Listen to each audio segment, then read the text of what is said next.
తెలంగాణ రాష్ట్రంలో ఎవడు కొట్టాల్సిన పని లేదు, దాన్ని తిట్టాల్సిన పని లేదు.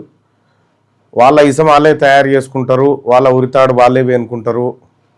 మన ఊర్లోకి పెద్దమ్మలు వస్తే కనుక తీసుకొని కొట్టుకుంటారు చూడు, అగో ఆ నమూనాలో ఉంది కాంగ్రెస్ పార్టీ. ఇప్పుడు ఇంకా వేరే పార్టీలు కష్టపడి దాన్ని కూల్చాలే, డౌన్ డౌన్ అనాల్సిన పనే లేదు. సో కాబట్టి కాంగ్రెస్ పార్టీ అల్లకల్లోలమైనటువంటి పరిస్థితిలో చిక్కిపోయింది. ఇప్పుడేనా అంటే ఇప్పుడు కాదు, ఇది వరకు గాంధీ భవన్లో దోతులు ఊసిపోయేటట్టు కొట్టుకున్నారు. ఆ చరిత్ర కాంగ్రెస్ పార్టీకే సొంతం. గాంధీ భవన్ గోడలు ఇటువంటి ఉద్యమాలను ఎన్నింటినో చూసి ఉన్నాయి తెలంగాణ రాష్ట్రంలో, ఈ హైదరాబాద్ వేదికగా. సో ఇవి తాత్కాలికమా శాశ్వతమా అనేది పక్కకు పెడితే, సో ఇప్పుడు ప్రజల ఆలోచన విధానం మారింది కాబట్టి ఈ పంచాయతీని కొత్త కొత్త యాంగిల్లో చూస్తూ ఉన్నారు. మరీ ముఖ్యంగా కొండా సురేఖ బిడ్డ వ్యాఖ్యలు. కొండా సురేఖ బిడ్డకు కాంగ్రెస్ పార్టీలో సభ్యత్వం లేదు, ఆమె కాంగ్రెస్ పార్టీ మెంబర్ కాదు. ఆమె సురేఖ కడుపున పుట్టి ఓ ఇంటికి అత్తగారింటికి పోయినటువంటి బిడ్డ. ఆమె ముఖ్యమంత్రి రేవంత్ రెడ్డి గారు ఆయన సోదరుల మీద వ్యాఖ్యలు చేసింది. ముఖ్యమంత్రి రేవంత్ రెడ్డి గారు సోదరుల కాంగ్రెస్ పార్టీలో సభ్యత్వం లేదు, ఆయనకు ఉండొచ్చుంటే. ఈ సభ్యత్వం లేని ఆమె సభ్యత్వం లేని వాళ్ళని తిడితే, సభ్యత్వం ఉన్నటువంటి కాంగ్రెస్ పార్టీ ఎమ్మెల్యేలు గాంధీ భవన్లో సిఎల్పిలో మీడియా సమావేశం పెట్టి కొండా సురేఖ పైన చర్యలు తీసుకోవాలని చెప్పి డిమాండ్ చేస్తూ ఉన్నారు చూడు. ఇది అద్భుతంగా ఉంది. ఇంకా గమ్మత్ విషయం ఏంటంటే, కొండా సురేఖ ఒక లేఖ రాసింది క్రమశిక్షణ కమిటీకి. నేను పెళ్లి చేసి అత్తగారింటికి పంపిన అమ్మాయి తిడితే నన్ను బాధ్యురాలని చేస్తిరి. మీరు ఒకవేళ ఇక్కడ ఉన్నటువంటి ఎమ్మెల్యేలు ఎమ్మెల్సీలు వీళ్ళందరూ అంటే నా కూతురిని విమర్శ చేస్తే అదొక పద్ధతి. మీరు ఆమెను చూపెట్టి నన్ను అనడం ఎంతవరకు కరెక్టు? దీని వెనకాల ఉన్న అదృశ్య శక్తి ఎవరు అని ఆమె మరో ఫిర్యాదు చేసింది. ఇంకా అదృశ్య శక్తి ఎవరు ఉంటారు చెప్పు? 18 మంది ఎమ్మెల్యేలు మాట్లాడినంటే తెలంగాణ రాష్ట్రంలో 119 అసెంబ్లీ నియోజకవర్గాలుంటే కాంగ్రెస్ పార్టీకి 63, 64 వస్తే 18 మంది రేవంత్ రెడ్డి దిక్కు నిలబడ్డారు. ఈ అసలు కథ ఏంటంటే ఈయన బలం బయటపడ్డది. రేవంత్ రెడ్డి దిక్కు 18 మంది ఉన్నారని తేలింది దీంతో. ఇప్పుడు కాంగ్రెస్ అధిష్టానం ఏమన్నా సీరియస్గా వర్కౌట్ చేయాలంటే కొండా సురేఖ ఎపిసోడ్ పక్కకు పెట్టి రేవంత్కు బలం లేని విషయాన్ని గుర్తించి రేవంత్ రెడ్డిని ముఖ్యమంత్రి పదవి నుంచి తీసేసి ఇక మహేష్ కుమార్ గౌడ్నో ఇక బీసీ నాయకులను ఎవరినో ముఖ్యమంత్రిని చేస్తే సబబు ఉంటుంది. ఇక మీకు ఇంతకు మించినటువంటి మళ్ళొకసారి దొరకదు ఈ ఛాన్స్. ఇక రేవంత్ రెడ్డి బలం ఏందో వట్టిగానే తెలిసిపోయా. ఉత్తమ్ కుమార్ రెడ్డి మాట్లాడు, దీని మీద బట్టి మాట్లాడు, దామోదర మాట్లాడు, ఏ సీనియర్ మంత్రులు మాట్లాడరు ఈ టాపిక్ మీద. ఓన్లీ 10-12 మంది ఉన్నటువంటి ఎమ్మెల్యేలు మాట్లాడుతూ ఉన్నారు. అయితే వీళ్ళను కూడా విషయం ఏంటంటే 40 మందికి ఫోన్ చేసి మీరు ప్రెస్ మీట్ పెట్టండి అంటే 40 మందిలకి 18 మంది వచ్చారు. ఇక తతిమూలు రాలేదట. చూసుకో ఎట్లుందో సార్ పరిస్థితి. ముఖ్యమంత్రిగా రేవంత్ రెడ్డిని ఆయన కాంగ్రెస్ పార్టీలోని ఎమ్మెల్యేలే సమర్థిస్తలేరు అనేది సిఎల్పి వేదికగా బయటపడ్డది. ఇదొక అంశం. అయితే రెండోది, కొండా సురేఖ వ్యాఖ్యల పైన, కొండా సురేఖ బిడ్డ వ్యాఖ్యల పైన కొండా సురేఖను బర్తరఫ్ చేయాలని డిమాండ్ చేస్తూ ఉన్నారు కదా. కోమటిరెడ్డి రాజగోపాల్ రెడ్డి వ్యాఖ్యల పైన వెంకటరెడ్డిని రాజీనామా చేయమని ఎప్పుడు డిమాండ్ చేస్తారు? అగో వాళ్ళిద్దరు అన్నదమ్ములు కదా అంటే మరి తల్లి పిల్లలు కదా, వీళ్ళిద్దరికి ఇంకా కాంగ్రెస్లో సభ్యత్వం ఉంది, ఆమెకు లేనే లేదు. మరి ఇక ఆంధ్రజ్యోతి రాధాకృష్ణ గారి ఆయన అభిప్రాయం లెక్క ఇలా అదేంది కొత్త పలుకు ఏదో రాసుకొచ్చిండు, బర్తరఫ్ చేయాల్సిందంటే ఇప్పుడు ఆయన అభిప్రాయం అన్నట్టు. అది అంతే, బర్తరఫ్ చేయాల్సిందే. బర్తరఫ్ చేయాల్సింది కొండా సురేఖర్ కాదు, రేవంత్ రెడ్డిని బర్తరఫ్ చేయాలి అర్జెంటుగా. బలం లేదని నిరూపితమైంది. బలం లేదని నిరూపితమైంది. ఎవరు సపోర్ట్ చేస్తలేరు కాంగ్రెస్ పార్టీలో. ఇది కాంగ్రెస్ పార్టీ పరిస్థితి. ఇప్పుడు ఈ కోమటిరెడ్డి వెంకటరెడ్డి గారు, రాజగోపాల్ రెడ్డి గారు ఓ 100-120 మందికి చెప్పొచ్చు భువనగిరి నిన్నే ఎమ్మెల్యే చేస్తా అని ఈ భువనగిరిలో ఈడ ఆడ 100-120 మందికి చెప్పొచ్చు. ఓ రకమైనటువంటి ఇది ఏంటంటే ఉద్యోగాలు పెట్టిస్తా అనేటువంటి ఆశతోని పైసలు కొల్లగొట్టి ఈ ఉద్యోగాల ఆశతోటి ఎమ్మెల్యేల ఆశతోని వాళ్ళ సమయాన్ని కొల్లగొట్టేటువంటి వాళ్ళు వీళ్ళంతా. ఇది కాంగ్రెస్ పార్టీ పరిస్థితి. పోనీ అక్కడ బీఆర్ఎస్ ఏమన్నా రాకెట్ వేగంతో వస్తుందా అంటే దాని పరిస్థితి ఆగమై ఉన్నది. ఆడ ఇప్పుడు బీఆర్ఎస్ పరిస్థితి బీఆర్ఎస్కున్నది, కాంగ్రెస్ పరిస్థితి కాంగ్రెస్కున్నది. ఇప్పుడు బీజేపీ ఏం చెప్తా ఉన్నదంటే ఫీజు రియంబర్స్మెంట్లు స్కాలర్షిప్ల పైన బీజేపీ రాష్ట్ర అధ్యక్షుడు ఆయన ధర్నా నిర్వహిస్తాడని చెప్తా ఉన్నారు. నేను అడుగుతా ఉన్నా, ఇదే రామచంద్రరావు గారిని అడుగుతా ఉన్నా, కేంద్ర ప్రభుత్వం తీసుకొచ్చినటువంటి రైట్ టు ఎడ్యుకేషన్ యాక్ట్ 2009ను తెలంగాణలో ఎందుకు ఇంప్లిమెంట్ చేస్తలేదు ఈ రాష్ట్ర ప్రభుత్వం? అడిగినవా ఎప్పుడన్నా? మీరు ఎడ్యుకేషన్ పాలసీ 2020 తీసుకొచ్చి అదన్నా ఇంప్లిమెంట్ చేయమని అడిగినవా? కేంద్రం నుంచి రావాల్సినటువంటి యూనివర్సిటీ గ్రాంట్స్ విషయంలో ఎందుకు అలసత్వం వహిస్తా ఉంది కేంద్ర ప్రభుత్వం? రీసెర్చ్ ఫండ్ని ఎందుకు తగ్గించేసి ఎత్తేసిందో దీనిపైన చెప్పాలి కదా రామచంద్రరావు గారు. ఏమీ లేవు. ఏదో ఇక మేము పొరపాటును రాజకీయంగా పుట్టినాం కాబట్టి రాజకీయాలు చేసుకొని బతుకుతాం అనేటువంటి కార్యక్రమం ఇది. అట్లా కాదు. ఇంకా రెండో విషయం, ముఖ్యమంత్రి రేవంత్ రెడ్డి గారు ఆక్స్ఫర్డ్ యూనివర్సిటీ పోయిండు. ఆక్స్ఫర్డ్ యూనివర్సిటీకి పోయి ఆక్స్ఫర్డ్ యూనివర్సిటీ సందర్శించి వాళ్ళని ఇక్కడికి రమ్మని చెప్తా ఉన్నాడు. ముఖ్యమంత్రి గారు తెలంగాణ రాష్ట్రంలో ఉస్మానియా యూనివర్సిటీకి 1000 కోట్లను ప్రకటించడం, ఏ కాన పైసేయలే, జీవో జారీ చేసిన కథం. కాకతీయ యూనివర్సిటీకి రావాల్సిన నిధులు పెండింగ్ ఉన్నాయి. తెలంగాణ రాష్ట్రంలో అద్భుతమైన యూనివర్సిటీలు ఇక్కడ ఉన్నాయి. బాబాసాహెబ్ అంబేద్కర్ లాంటి వాళ్ళు చదువుకున్న యూనివర్సిటీ ఉస్మానియా యూనివర్సిటీ. ఈ యూనివర్సిటీకి వచ్చి చూడవా సారు, గాడికి పోయి చూస్తా ఉన్నావు. విదేశాలకు, అమెరికాకు, లండన్కి మేధావులను ఎక్స్పోర్ట్ చేసినటువంటి యూనివర్సిటీలు ఈడు ఉన్నాయి. వీటి స్థితిగతులను చూడు, అందులో అధ్యాపకుల కష్టాలు చూడు, విద్యార్థులు పడుతున్న అవస్థలు చూడు. అవి చూడకుండా ఆక్స్ఫర్డ్ యూనివర్సిటీని రమ్మని పోతావు. ఈ ఆక్స్ఫర్డ్ యూనివర్సిటీ కాడికి వెళ్ళి మళ్ళీ అంబేద్కర్ నివసించినటువంటి లండన్లో ఉన్నటువంటి ఆయన ఇల్లును మ్యూజియం చేశారు కదా, ఆడికి పోయి అది సందర్శించి వచ్చిందట. అన్నిటికాడికి పోతావు. అమెరికాలో ఉండాలి అది, లేదంటే లండన్లో ఉండాలి. విదేశాల్లో ఉంటే అంబేద్కర్ దేవుడు అవుతాడు. ఇక్కడ అంబేద్కర్ ఓవర్సీస్ స్కాలర్షిప్కి సంబంధించినటువంటి విషయంలో రాష్ట్ర ప్రభుత్వం ఎంత ఖర్చు చేస్తూ ఉంది, ఎంత పెడతా ఉంది, ఏమైనా లెక్కలు చెప్పగలుగుతారా? ఇక్కడనేమో అదే అంబేద్కర్ వారసులుగా ఉన్నటువంటి దళిత మంత్రి బట్టి విక్రమార్క మీద అదే రాధాకృష్ణతో వార్తలు రాపిస్తూ మళ్ళీ అంబేద్కర్ దేవుడు అని పోయి అడముక్తూ. ఎట్లా ముఖ్యమంత్రి గారిది? విషయం ఏంటంటే ఇక ఫైనల్ టచింగ్ విషయం, 40 మంది ఎమ్మెల్యేలను ప్రెస్ మీట్ పిలిస్తే 18 మంది వచ్చిరంటే చూసుకో. ఇక అర్జెంటుగా రేవంత్ రెడ్డిని తప్పించి కొండా సురేఖను సీఎం చేయండి, లేదు అని అంటే మహేష్ కుమార్ గౌడ్ను సీఎం చేయండి. రేవంత్ రెడ్డి బలం బయటకు వచ్చేసింది. ఇంకా రాధాకృష్ణ గారు చెప్తా ఉన్నారు బర్తరఫ్ చేయాల్సిందే. మీకు దమ్ముంటే చేయి చూద్దాం. కొండా సురేఖను మంత్రి పదవి నుంచి దమ్ముంటే బయటికి తీరుస్తుందాం. మీరు నిజంగా మునగాళ్ళు అయితే రేవంత్ రెడ్డి గారు ఛాలెంజ్ చేస్తా ఉన్నా, నువ్వు నిజంగా మునగానివి అయితే, నిజంగా నేను నల్లమల పులిబిడ్డని అని చెప్పి పాటలు పాడుకుంటావు కదా, అదే అయితే కొండా సురేఖను బర్తరఫ్ చేసి చూపివా చూద్దాం. ఈ బీసీ బిడ్డను నువ్వు బర్తరఫ్ చేయించు, నువ్వు మంత్రివర్గంలో తీసేసి బర్తరఫ్ చేయించు, చూపెట్టు నువ్వు గజ్జాలిగా. ఇక నువ్వు మళ్ళా కొనసాగిపో, నీతోటి కాదులే అదంతా. కానీ ఇక ఒక 4 నియోజకవర్గాలకు సంబంధించినటువంటి లెక్కలను ఒకసారి తీసుకుందాం. ఇవాళ కోదాడ నియోజకవర్గం బీసీ సామాజిక శక్తుల రాజకీయ ప్రాతినిధ్యం మొత్తం కోదాడ అసెంబ్లీ నియోజకవర్గంలో 2,41,669 ఓట్లున్నాయి.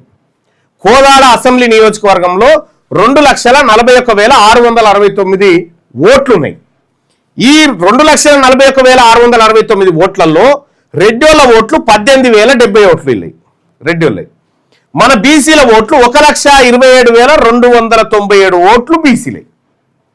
1,27,297 అంటే దీంట్లో సగానికి ఎక్కువ 52.16% ఓట్లు బీసీలే. ఇక ఇవన్నీ బీసీల ఓట్లే. ఇక గివి రెడ్డిోళ్ళే. ఎస్సీ ఎస్టీలకి ఇట్లుంటాయి మైనార్టీలు. ఇక్కడ రెడ్ల ఓట్లు 18,070 మాత్రమే. సగానికి ఎక్కువ ఓట్లు బీసీలే. ఈ నియోజకవర్గంలో 1978 కోదాడ నియోజకవర్గం ఏర్పాటైంది. అంతకు ముందుకు అది హుజూర్ నగర్ నియోజకవర్గంగా ఉండే. హుజూర్ నగర్ నియోజకవర్గం కొద్ది కాలం నడిచి తర్వాత కోదాడలో విలీనమై తర్వాత మళ్ళీ హుజూర్ నగర్గా అయినటువంటి పరిస్థితి. ఈ కోదాడ నియోజకవర్గంలో ఈ వేనపల్లి చంద్రరావు అని చెప్పి ఉన్నాడు కదా, వెలమ సామాజిక వర్గానికి సంబంధించినటువంటి వేనపల్లి చంద్రరావు. ఈ కోదాడ నియోజకవర్గంలో వెలమోళ్ళ ఇండ్లు ఎన్ని ఉన్నాయో తెలుసా? మొత్తం కోదాడ నియోజకవర్గంలో వెలమోళ్ళ ఇండ్లు 107 ఇండ్లు. 107 ఇండ్లు ఉన్నటువంటి వాడు 4 సార్లు ఆడ ఎమ్మెల్యే అయిండు. ఈడ ఉత్తమ్ కుమార్ రెడ్డి 2 సార్లు, నల్లమల పద్మావతి రెడ్డి 2 సార్లు ఎమ్మెల్యే అయింది. ఇక ఒకే ఒక్కసారి కోదాడ నియోజకవర్గం పుట్టినప్పటి నుంచి ఇప్పటి వరకు ఒకే ఒక్క ఎమ్మెల్యే 2018లో బీసీ ఎమ్మెల్యే బొల్లం మల్లయ్య యాదవ్ అయిండు. ఓట్లేమో మనయి, వీళ్ళేమో గిది. ఇక మరి లేరా అక్కడ బీసీ నాయకత్వం?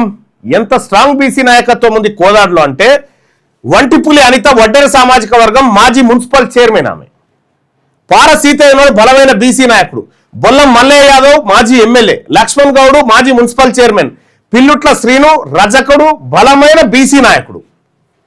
వీళ్ళు కాకుండా పార వెంకటేశ్వర్లు, కోలా ఉపేందర్ మాజీ జెడ్పీటీసీ, బండ్ల కోటయ్య మాజీ ఎంపీపీ, పొట్ట జగన్మోహన్ రావు, ఆ తర్వాత ఇందూరి తిరుపతి పటేల్, ఆవుల రామారావు, ఇట్లా చాలా మంది బీసీ నాయకత్వం ఇక్కడ ఈ మున్నూరు కాపు సామాజిక వర్గం నుంచి ఉంటే, ఇక మట్టపల్లి సైదులు సిపిఐఎం అభ్యర్థిగా పోటీ చేసినటువంటి వ్యక్తి, పచ్చిపాల రామకృష్ణ యాదవ్, పల్లెబోయిన ఆంజనేయులు, ఇట్లా కోదాడ నియోజకవర్గంలో గౌడ్లు, యాదవులు, మున్నూరు కాపులు, వడ్డెర, రజక వీళ్ళందరినీ కలిపితే ఒక్క దెబ్బకు డిపాజిట్ కూడా రాదాడ. ఉత్తమ్ కుమార్ రెడ్డి గారి భార్యకు అసలు డిపాజిట్ కూడా రాదు. వాళ్ళ బతుకంతా బీసీల మీదనే ఆధారపడి ఉంది. ఇది కోదాడ నియోజకవర్గం. ఇంకొకసారి మునుగోడు నియోజకవర్గాన్ని తీసుకుందాం. రాజగోపాల్ రెడ్డి గారు ప్రాతినిధ్యం వహిస్తా ఉన్నాడు కదా. మీకు గమ్మత్ విషయం ఏంటంటే, మునుగోడు నియోజకవర్గం పుట్టినప్పటి నుంచి ఇప్పటిదాకా బీసీ ఎమ్మెల్యే కాలే. 1967 నుంచి నేటి వరకు చారిత్రక వాస్తవాలను ఒకసారి చూసుకుందాం. మునుగోడు రాజకీయ ముఖ చిత్రం చూస్తే మొత్తం ఓటర్లు మునుగోడులో 2,52,699. 2,52,699 ఓట్లుంటే ఇందులో రెడ్డిోళ్ళ ఓట్లు 18,433. 18,433 ఓట్లు రెడ్డిోళ్ళే. ఎలా 2,50,000 ఓట్లల్లా బీసీల ఓట్లు 1,37,871 ఓట్లు. ఓన్లీ బీసీలే 1,37,000. ఇప్పుడు ఈ మునుగోడులో డిపాజిట్ రావాలంటే కనీసం ఎంత అంటే 25,000 ఓట్లు రావాలి. 16.67% డిపాజిట్, 10% కాదు, 10 పెట్టుకో. 10% డిపాజిట్ అనుకున్నా కూడా 25,000 ఓట్లు వస్తే ఇక్కడ డిపాజిట్ దక్కుతుంది. రెడ్డిోళ్ళ ఓట్లు రెడ్డిోళ్ళు వేసుకుంటే డిపాజిట్ అన్న దక్కుతుంది, ఆయన రాదు. సో ఇక్కడ వీళ్ళ బతుకంతా రాజగోపాల్ రెడ్డి, పాల్వాయి గోవర్ధన్ రెడ్డి, తర్వాత ఉజ్జిని యాదగిరిరావు, వీళ్ళందరి బతుకంతా బీసీల భిక్షం మీదనే బతికిరిండి రోజులు. వీళ్ళు ఇక్కడి నుంచి బీసీ నాయకుడు ఎవరన్నా ఆశపడితే వాడిని మధ్య పెట్టి ఇటు గుంజుకపోయి అటు గుంజుకపోయి దీంట్లో వేసి దాంట్లో వేసి ఎంపీటీసీ జెడ్పీటీసీ అని చెప్పి ఆ దుకాణం క్లోజ్ చేస్తారు. చాలా మంది బీసీ నాయకులు ఉన్నారు ఇక్కడ. ఒకసారి చూస్తే ఈ సుదీర్ఘంగా ఈ మునుగోడులో ఎవరెవరు పనిచేసి, ఉజ్జిని నారాయణరావు, ఈయన సిపిఐ పార్టీ నుంచి 5 సార్లు ఎమ్మెల్యేగా గెలిచిండు. 1983, 85, 89, 94, 2004 వరకు దాదాపు ఒక 30 ఏళ్ల పై చిలుకు ఈయన 30 ఏళ్ల వరకు ఈయన ఉజ్జిన్ నారాయణరావు వెలమ సామాజిక వర్గం. పాల్వాయి గోవర్ధన్ రెడ్డి ఈయన 4 సార్లు విజయం సాధించిండు. ఇక్కడ 67, 72, 78, 99లో విజయం సాధించాడు పాల్వాయి గోవర్ధన్ రెడ్డి. 1967లో టికెట్ ఇచ్చారు పాల్వాయి గోవర్ధన్ రెడ్డికి. మళ్ళీ 1999లో ఇచ్చారు టికెట్, రెడ్లకు టికెట్. ఇక పుట్టుకునే బీసీ ఓడి ఈడ ఇచ్చిరంటే మళ్ళీ ఈడ ఉండదు. ఇక కోమటిరెడ్డి రాజగోపాల్ రెడ్డి ప్రస్తుతం ఎమ్మెల్యేగా పనిచేస్తా ఉండి 2018 నుంచి 2023 ఆయన పనిచేసిండు. ఇంకా అంతకంటే ముందు ఇంకొక ఆయన ఉండగా బీఆర్ఎస్ ఆయన ప్రభాకర్ రెడ్డి, ఆయన ఒక ఆయన ఉండే. మొత్తం ఈ మునుగోడు నియోజకవర్గంలో 50 సంవత్సరాలలో ఇప్పటి వరకు బీసీ ఎమ్మెల్యే కాలే. మరి లేరా ఏముంది అని అంటే, ఈ మునుగోడు నియోజకవర్గంలో 54.56% ఓట్లు బీసీలే, ఓన్లీ బీసీలే. కానీ 1967 నుంచి ఇప్పటి వరకు ఒక్కసారి కూడా బీసీ ఎమ్మెల్యే విజయం సాధించలేదు. ఇక్కడ బలమైన బీసీ నాయకులు ఎవరెవరు ఉన్నారో ఒక్కసారి చూడండి. మునుగోడులో బలమైన ఎమ్మెల్యే స్థాయి బీసీ నాయకత్వం బూరా నరసయ్య గౌడ్ ఉన్నారు, మాజీ భువనగిరి ఎంపీ. పున్నా కైలాస్ నేత, డిసిసి ప్రెసిడెంట్, ఎప్పుడో ఎమ్మెల్యే కావాల్సినటువంటి నాయకుడు. గాదర్ కిషోరు, తర్వాత బాల్కా సుమన్, వీళ్ళ లాంటి బలమైన పోరాట యోధుడు తెలంగాణ ఉద్యమంలో కీలక పాత్ర పోషించు విద్యార్థి నాయకుడు. మన ఈయనుండగా రవి, పిడమర్తి రవి, ఈయన వీళ్ళంతా సమకాలికులు. రాజారాం యాదవ్ వీళ్ళందరూ ఎన్నో కాదు టికాలైపోయి వాళ్ళ కోసం పనులు చేసుకుంటూ ఆగమైపోయారు తప్ప వీళ్ళు కాలేకపోయారు. పున్నా కైలాస్ నేత డిసిసి ప్రెసిడెంట్ అయితేనే కోమటిరెడ్డి వెంకటరెడ్డి కళ్ళాల నిప్పులు పోసుకున్నాడు. అట్టెట్ అవుతాడు, బీసీఓనికి ఎట్టిస్తారు. నీ తాను ఏముందా కోమటిరెడ్డి వెంకటరెడ్డి? ఏమన్నా నీకో తెలివి పాడైందా, మన్ను పాడైందా? ఏదో నామకే వాస్తే మంత్రివి చెప్పుకుంటాను, నేను 30 ఏళ్ళ నుంచి కాంగ్రెస్ పార్టీలో అని చెప్పుకుంటాను తప్ప దేనికి పనికిరావు. ఈయన బలమైన బీసీ నేత, పద్మశాలి సామాజిక వర్గం నుంచి. అలాగే కర్ణాటక విద్యాసాగర్ బలమైన బీసీ నాయకుడు, ఇదే నల్గొండలో, ఇదే మునుగోడులో ఉన్నాడు. చెరుకు సుధాకర్ బలమైన బీసీ నాయకుడు. కర్ణె ప్రభాకర్ మాజీ ఎమ్మెల్సీ. ఇక ఈఎల్వి భాస్కర్ బలమైన బీసీ నాయకుడు. మీకు దమ్ముంటే పాపం భాస్కర్ ఏదో మభ్య పెడతా ఉన్నట్టు, కానీ వడ్డెర సామాజిక వర్గం నుంచి స్ట్రాంగెస్ట్ లీడర్, బీసీలలో వీళ్ళందరిలో స్ట్రాంగెస్ట్ లీడర్ ఈఎల్వి భాస్కర్ ఉండు. భాస్కర్ని మభ్యపెట్టి, భాస్కర్ నీకేం చెప్తారంటే బైఫర్కేషన్ అయితే నీకోటి నాకోటి చెప్తా ఉంటారు. ఈ కాదు లొటపీస్ ఏమీ లేదు. ఫస్ట్ ఆఫ్ ఆల్ నువ్వు నీ రెక్కలను నమ్ముకో, రెడ్ల రెక్కల కింద ఉండేటువంటి ప్రయత్నం చేయకు. అలాగే నారబోయిన రవి మాజీ జెడ్పీటీసీ, ఇతడు ఎమ్మెల్యేకి ఆశపడితే అతన్ని జెడ్పీటీ చేసి దుకాణం క్లోజ్ చేశారు. పల్లె రవికుమార్ గౌడ్ మునుగోడు కాంగ్రెస్ పార్టీలో కీలకమైనటువంటి నేతగా ఉండే, ఇప్పుడు బీఆర్ఎస్ పార్టీలో ఉన్నాడు. జక్కరి ఐలయ్య యాదవ్ తెలంగాణ టీడీపీ ప్రధాన కార్యదర్శిగా ఉన్నటువంటి నాయకుడు. అలాగే భీమగాని మహేశ్వర్ గౌడ్, ఆ తర్వాత బొంగు వెంకటేష్ గౌడ్, మాధవని వెంకటేశ్వర్ గౌడ్, జింకల కృష్ణ ముదిరాజ్, వీళ్ళంతా కూడా బలమైన బీసీ నాయకత్వం మునుగోడులో ఉంది. వీళ్ళ ముందు కోమటిరెడ్డి రాజగోపాల్ రెడ్డి ఖాందాను, కోమటిరెడ్డి రాజగోపాల్ రెడ్డి సామాజిక వర్గం ఇట్లా ఏది గడపార గాలికి ఏది గరకపోసకున్న తేడా ఉంటది. ఇక్కడ గౌడ, ముదిరాజ్, యాదవ్, పద్మశాలి మరియు ఇతర బీసీ వర్గాల కలయికతోటి 5 దశాబ్దాల రాజకీయ శూన్యతను ఛేదించబోతా ఉన్నాం 2028లో. గౌడ, ముదిరాజ్, యాదవ్, పద్మశాలి వీరందరినీ కూడా ఒకే వేదిక మీదకి తీసుకొస్తా ఈ 2028 నాటికి. ఇక మునుగోడు అయిపోయిన తర్వాత ఒక్కసారి నల్లగొండ చూద్దాం. నల్లగొండ నియోజకవర్గం బీసీ సామాజిక శక్తుల ముఖ చిత్రం ఎట్లా ఉందంటే, మొత్తం నల్లగొండలో 2,44,545 ఓట్లు, 2,44,545 ఓట్లు నల్లగొండలో ఉంటే, ఇలా రెడ్డిల ఓట్లు చూడు 17,838, 17,838 ఓట్లే కేవలం.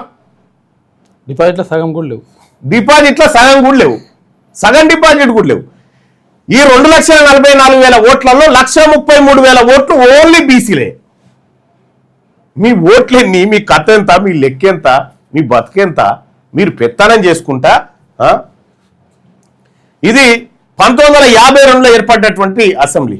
కట్ట రామరెడ్డి, పి లక్ష్మయ్య, ఆ తర్వాత కోమటిరెడ్డి వెంకటరెడ్డి 5 సార్లు, ఆ తర్వాత కోమటిరెడ్డి వెంకటరెడ్డి, కంచర్ల భూపాల్ రెడ్డి. వీళ్ళు ఎందుకంటే బీఫామ్లు వీళ్ళ దగ్గర, మనం బీఫామ్లో కోట్లు వేసి ఇన్ని రోజులు పాడుగాను, మన తాను బీఫామ్ లేకునే కదా, అందుకోసమని. ఇక ఈ ఎమ్మెల్యే స్థాయి నాయకులు ఎవరెవరు ఉన్నారు ఇక్కడ అనేది ఒకసారి చూస్తే, పిల్లి రామరాజు యాదవ్, ఈయన యాదవ్ సామాజిక వర్గం నుంచి. మాధవోరి శ్రీనివాస్ గౌడ్, బొడ్డుపల్లి లక్ష్మి, నేలపట్ల సత్యనారాయణ, అహ్మద్ కలీం, తర్వాత ముంతాజ్ ఖాన్, అబ్బగోన్ రమేష్ గౌడ్, ఆ తర్వాత పెండెం పాండయ్య, మేకపోతుల నరేంద్ర గౌడ్, పున్నా కైలాస్ నేత ఇక్కడ కూడా పోటీ చేయగల సత్తా ఉన్నటువంటి నాయకుడు. ఇంకా అదే నల్గొండ అసెంబ్లీలో గజ్జి అజయ్, కల్లూరు సత్యనారాయణ గౌడ్, ఉల్లేంద్ర అంజయ్య, గడ్డం మారయ్య, దొండ సాంబయ్య, సిలకరా సతీష్ కుమార్ లాంటి వాళ్ళు బలమైన బీసీ సామాజిక వర్గం లీడర్లు ఇక్కడ ఉన్నారు. ఎంకరెడ్డి అంటే ఉండే గవే 4-5 ఆ రెడ్డి తోకలు ఉంటాయి, వాళ్ళు తప్ప ఇంకెవరు ఉండరు. ఇక నల్గొండలో నువ్వు రాసి పెట్టుకో, కోమటిరెడ్డి వెంకటరెడ్డి నీకు లాస్ట్ ఎన్నికలు, ఇవి నీకు రెడ్లకు లాస్ట్ ఎన్నికలు. బీసీ జెండా ఎగిరేది నల్లగొండలో 2028 నుంచి ప్రారంభం కాబోతా ఉంది. ఇక్కడ యాదవ్, గౌడు, నాయి బ్రాహ్మణ, ముస్లిం మైనార్టీల ఐక్యత మరియు ఈ అన్నిటిని కనుక మేము ఒక పద్ధతి ప్రకారం తీసుకురాబోతా ఉన్నాం రాబోయేటువంటి ఎన్నికల్లో. ఇక సూర్యాపేట అసెంబ్లీ నియోజకవర్గం, సూర్యాపేటలో మొత్తం బీసీ మొత్తం ఓటర్లు వచ్చేసేమో 2,41,901. సూర్యాపేటలో 2,41,901. బీసీల ఓట్లు గింత పెద్దగా 1,27,419 ఓట్లు బీసీలే. రెడ్డి ఓట్లు 18,087 ఓట్లు ఓన్లీ. 18,087 ఓట్లు ఓన్లీ. పోని అక్కడ ఇప్పుడు 3 సార్లు గుంటకండ్ల జగదీశ్వర్ రెడ్డి గెలిచిండు కదా, పోనీ సూర్యాపేట అంటే కాదు, సూర్యాపేట అయినా కాదు, తుంగతుర్తి నియోజకవర్గం నాగారానికి సంబంధించినటువంటి ఓటరు అభ్యర్థి అక్కడ నాయకుడు రామరెడ్డి దామోదర్ రెడ్డి, ఈయన తుంగతుర్తి. ఈయన పేరు ఇంకో ఆయన ఉండగా బీజేపీ సంకిరేణి వెంకటేశ్వరరావు, ఆయన తుంగతుర్తి. అందరు తుంగతుర్తిలో వచ్చి సూర్యాపేటలో రాజకీయం చేస్తా ఉన్నారు. ఈ సూర్యాపేటకు ఇప్పటి వరకు లోకల్ ఎమ్మెల్యే కాలే, జనరల్ అయినాక మొత్తం నియోజకవర్గం పుట్టినప్పటి నుంచి ఇప్పటి వరకు ఒక బీసీ ఎమ్మెల్యే కాలే. సూర్యాపేటకు బీసీ ఎమ్మెల్యే ఇప్పటి వరకు కాలే. మరి ఏంది సూర్యాపేటలో అంటే 2,41,000 ఓట్లలో 1,27,000 ఓట్లు ఓన్లీ బీసీలే. రెడ్ల ఓట్లు 18,087 ఓట్లు. ఇక్కడ 1952 ద్విసభ్య నియోజకవర్గం. అప్పుడు 1952లో సూర్యాపేటకి 2 ఎమ్మెల్యేలు ఉంటుండే సూర్యాపేట నియోజకవర్గానికి. ఈ 2 ఎమ్మెల్యేల కథ ఏందని మళ్ళీ పరిశాన్ అయ్యారు. ద్విసభ విధానం ఉండేది అన్నట్టు. ఒకటి జనరల్ స్థానం. ఇప్పుడు సపోజ్ ఇబ్రాహీంపట్నం ఉంది. ఇబ్రాహీంపట్నం నుంచి ఇప్పుడు మల్రెడ్డి రంగారెడ్డి ఎమ్మెల్యేగా ఉండు కదా, మల్రెడ్డి రంగారెడ్డితో పాటు ఇంకొక ఆయన ఎస్సీ ఎస్టీ ఆయన కూడా ఎమ్మెల్యేగా ఉంటుండే ఒకేసారి. అది ద్విసభ విధానం అంటారు. అయితే ఇది కొద్దిగా ఇష్యూ ఏంటంటే మరి ఏ శాఖ ఎవరు చూడాలి, ఇలా ఎవరి పరిధి ఏందనేటువంటి ఇష్యూ తోటి ఈ ద్విసభ డిమాలిషన్ యాక్ట్ 1960లో ఏమో తీసుకొచ్చి దాన్ని క్లోజ్ చేశారు. అప్పటిదాకా ఒక్కొక్క కాన్స్టిట్యున్సీకి 2 ఎమ్మెల్యేలు ఉంటుండే, ఒకటి రిజర్వ్డ్ ఒకటి జనరల్. ఇది ఇట్లా ఉంటుండే. అప్పుడు ఉప్పల మన్సూరు ఈయన అయితే బొమ్మగాని ధర్మభిక్షం గౌడ్, ఏది మనం ఆంధ్రప్రదేశ్లో విలీనం కాకముందుకు Bommagani Dharmabhiksham Goud first time MLA అక్కడ. ఆ తర్వాత ఇక ఎస్సీ రిజర్వ్డ్ అయింది 1957 నుంచి. 1957లో ఎస్సీ రిజర్వ్డ్ అయితే 2004 దాకా ఎస్సీ రిజర్వ్డే. 2009లో అక్కడ జనరల్గా మార్చితే 3 సార్లు గుంటకల్ల జగదీశ్వర్ రెడ్డి అక్కడ ఎమ్మెల్యేగా గెలవడం జరిగింది. జగదీశ్వర్ రెడ్డి అక్కడ 3 సార్లు ఎమ్మెల్యే అయిండు. ఇప్పటి వరకు అక్కడ బీసీ ఎమ్మెల్యే కాలే. 2028లో మొట్టమొదటిసారిగా బీసీ ఎమ్మెల్యేను సూర్యాపేట గడ్డ చూడబోతా ఉంది. మరి నాయకత్వం ఎంత బలమైన నాయకత్వం ఉంది సూర్యాపేటలో అంటే, వట్టే జానయ్య యాదవ్ అక్కడ డిసిఎంఎస్ చైర్మన్ గా పనిచేసినటువంటి వ్యక్తి, బలమైనటువంటి యాదవ సామాజిక వర్గంతో బలమైన ప్రజా అభిమానం ఉన్నటువంటి నాయకుడు వట్టే జానయ్య యాదవ్ ఆడున్నాడు. ఆ తర్వాత జుట్టుకొండ సత్యనారాయణ ఉన్నాడు. ఆ తర్వాత పుట్టా కిషోర్ ఉన్నాడు. బెల్లంకొండ శ్రీరాములు ఉన్నాడు. బెల్లంకొండ శ్రీరాములు ఆ తర్వాత పిల్లి సత్యనారాయణ యాదవ్, బోర్ల కరుణాకర్ ముదిరాజ్, మండాది నాగేష్ గౌడ్, తండు శ్రీనివాస్ యాదవ్, పాండురంగాచారి, చిలమూల నరసింహ, నిమ్మల శ్రీనివాస్ గౌడ్, ఇట్లా బలమైనటువంటి బీసీ నాయకత్వం వీళ్ళే కొట్టుకునేటట్టు అద్భుతమైన నాయకత్వం ఉంది ఇక్కడ. పంతంగి వీరస్వామి గౌడు, కోల కరుణాకర్ ముదిరాజు, రాపర్తి కేశవ్ గౌడు, బైరు వెంకన్న గౌడు, గోపగాని వెంకటనారాయణ గౌడు. ఇగో ఈ చైన్ ను ఒక సిస్టమ్ మీదకి తీసుకొస్తే కథమైపోతుంది. ఇక్కడ యాదవ్, గౌడు, ముదిరాజు, మున్నూరు కాపు ఈ సూర్యాపేట నియోజకవర్గంలో ఒక శక్తిగా బీసీ శక్తిగా మారుతున్నటువంటి తరుణంలో ఇక సూర్యాపేట నియోజకవర్గంలో రెడ్ల రాజ్యం అంతం కాబోతా ఉంది. రెడ్ల రాజ్యం ఇక్కడ ఈ నియోజకవర్గంలో అంతం కాబోతా ఉంది. ఈ 4 సామాజిక శక్తుల కలయిక ద్వారా మొత్తం నల్లగొండ జిల్లాలో రెడ్లు ఇప్పుడు కోమటిరెడ్డి వెంకటరెడ్డి, బత్తుల లక్ష్మారెడ్డి, ఆ తర్వాత రాజగోపాల్ రెడ్డి, కుంభం అనిల్ కుమార్ రెడ్డి, పద్మావతి రెడ్డి, జయవీర్ రెడ్డి, అదే కదా జయవీర్ రెడ్డి, ఆ తర్వాత ఉత్తమ్ కుమార్ రెడ్డి, ఇట్లా రెడ్లంతా తిష్టేసి కూర్చున్నారు ఇక్కడ. ఈ రెడ్లందరికీ 2028లో బీసీ సమాజం రాజకీయ సమాధి కట్టబోతా ఉంది. మీకు ఏమీ లేదుగా, ఏమైనా ఉంటే ఇప్పుడే దులుపుకోరు. మీరు లాస్ట్ ఎమ్మెల్యేలు మీ చోట్ల, మీ పని అయిపోయింది. తెలంగాణ రాష్ట్రంలో రాబోతుంది బలమైన బీసీ ఉద్యమం, బీసీల బీఫామ్లతోనే బీసీలు గెలిచేటువంటి ఒక అద్భుతమైన మహాశక్తి రాబోతా ఉంది. ఈ నెల అంటే వచ్చే నెల సెప్టెంబర్ 17 నుంచి తెలంగాణ వ్యాప్తంగా పాదయాత్ర ప్రారంభించబోతా ఉన్నాం. బీసీలమంతా ఒక్కటైనం. మీరు తాత్కాలికంగా బీసీలను ఇంకా బెదిరించి ట్రై చేస్తాం, ఇంకా ట్రై లేదు పోయలేదు, మీ పని అయిపోయింది, మిమ్మల్ని ఎవరు దేక్తలేడు, మాకు రెడ్ల ఓట్లే వద్దు పోని, మీ తాన ఓట్లే లేవు కదా, మీ తాన ఓట్లే లేవా, మీ ఓట్లే వద్దని చెప్తా ఉన్నాం. పీడికే ఓట్లేని మీరు మాకు చేసేదే కదా, మీ ఓట్లతో గెలిచేదా సచ్చేదా ఏమన్నా, మాకు రెడ్లు మన ఓట్లు వద్దు, గెట్ అవుట్, మా ఓట్లు మాకు సరిపోతుంది. రాబోయేటువంటి రోజుల్లో 2028 నాటికి 59 నియోజకవర్గాల్లో తిష్టేసి కూర్చున్నటువంటి ఈ రెడ్లు వెలమల నియోజకవర్గాల మీద సర్జికల్ స్ట్రైక్ ప్రారంభించిన